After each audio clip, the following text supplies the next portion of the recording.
ଆରେ ଭଉଣୀ ତୁ ଏଠି କଣ କରୁଛୁ? ମୁଁ ଏଠି ବସି ମହୁଲ ଫୁଲ ଗଣୁଛି। ମିଛ କଣ ପାଇଁ କହୁଛୁ? ମୁଁ ତ ଦେଖିଲି ତୁ ତ ଏଠି ଥଣ୍ଟ ଘଷୁଛୁ। ମୁଁ ମୋ ଥଣ୍ଟ ଘଷି ମହୁଲ ଫୁଲ ଗଣୁଥିଲି। ଥଣ୍ଟ କଣ ପାଇଁ ଘଷୁଛୁ? ମୋ ପାଖକୁ ଆସେ, ମିଠା ପିଜୁଳି ରଖିଛି, ତତେ ଫାଳେ ଖାଇବାକୁ ଦେବି। ନା ନା ମୁଁ ଯିବିନି, ମୁଁ ଏଠି ଭଲରେ ଅଛି। ମୁଁ ମୋ ବାପାଙ୍କୁ କହି ତୋ ପାଇଁ ରୂପାର ଗୋଟେ ପଞ୍ଜୁରୀଟା ଆଣିଦେବି। ମଞ୍ଜୁରୀ କଣ ହବ? ମୁଁ ଏଇ ଗଛରେ ଠିକ ଅଛି, ତୁମେ ଯାଅ। ମୁଁ ମୋ ମାଠୁ କଦଳୀ, ଛେନା, ସର ତତେ ଖାଇବାକୁ ଦେବି। ତୁ ମୋ ପାଖକୁ ଆସେ। ହଉ ଆସେ। ନା ନା ମୁଁ ଜମା ଯିବିନି।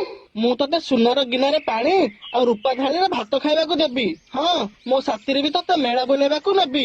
ଟୁନା ଭାଇ, ତମେ ସତ କଥା କହିଲ। ତମ ମନରେ ସରଦ ଥାଉ। ତୁମେ ଏଇ ଗଛ ମୂଳକୁ ଆସିଲେ ଆମେ ନିହାତି ଦେଖାହବା, ହେଲା? ନୀତି କଣ ପାଇଁ ଦେଖାହବା? ତୁ ଆମ ଘରକୁ ଆସେ, ଆମେ ସେଠି ଦେଖାହବା।